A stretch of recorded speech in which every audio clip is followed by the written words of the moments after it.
Assalamualaikum warahmatullahi wabarakatuh. Anak-anakku yang saya cintai, mari kita lanjutkan pembahasan materi hari ini tentang menyunting teks prosedur. Saya ulangi, menyunting teks prosedur. Penjelasan materinya, anak-anakku bisa tetap melihat kembali pada halaman 37 buku paketnya.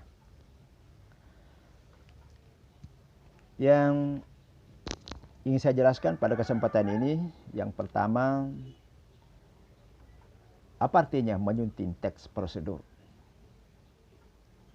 Artinya adalah kegiatan yang dilakukan untuk memeriksa karangan, kemudian memperbaiki kesalahan-kesalahan yang ada di dalam karangan kita, agar karangan kita lebih baik atau lebih sempurna. Jadi istilah kata menyunting itu artinya memeriksa dan memperbaiki kesalahan dalam teks.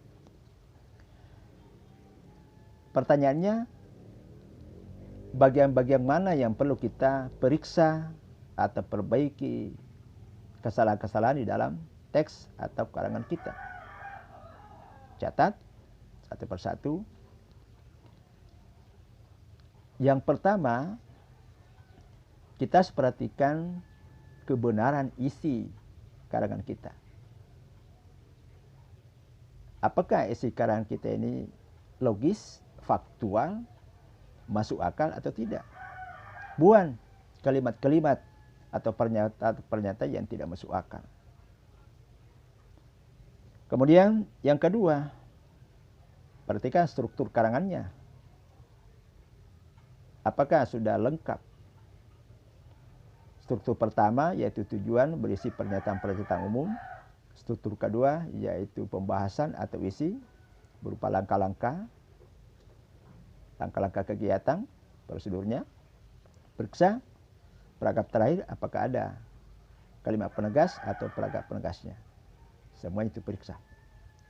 Kemudian yang ketiga, susunan kalimatnya. Ya, ini diperhatikan. Jangan sampai susunan kalimatnya kita ini kacau. Ya. Sepertinya tidak mengikuti satu pola seperti subjek predikat objek keterangan atau keterangan subjek predikat. Ya.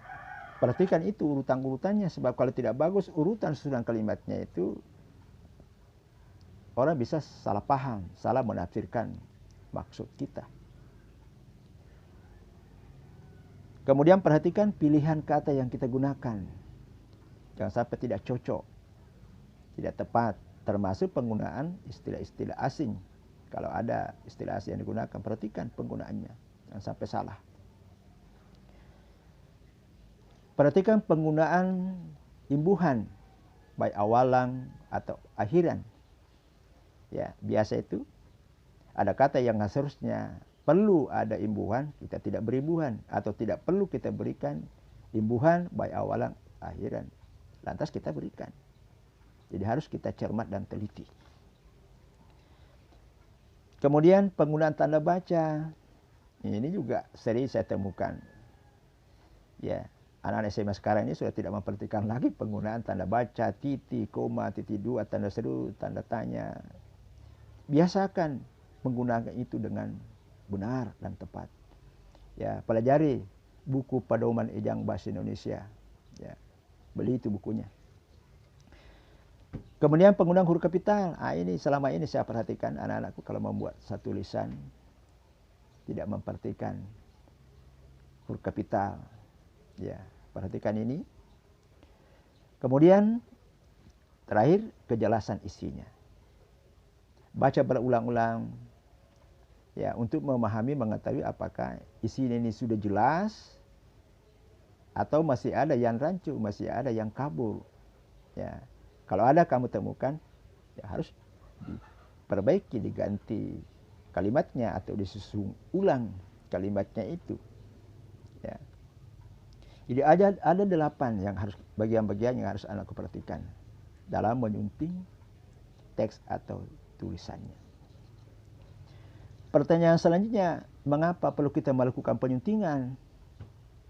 Tujuannya adalah agar anakku terbiasa membuat sebuah tulisan karangan yang bagus, yang berbobot, yang sempurna.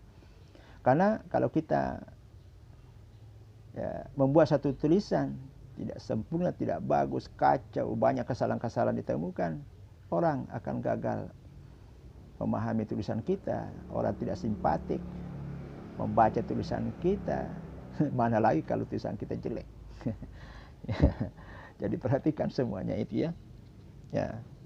Manfaat melakukan penyuntingan yaitu ya tadi membiasakan diri untuk membuat satu tulisan yang berbobot, ya, berkualitas, melatih diri untuk berpikir cermat, teliti, melatih diri untuk terampil menulis lebih bagus.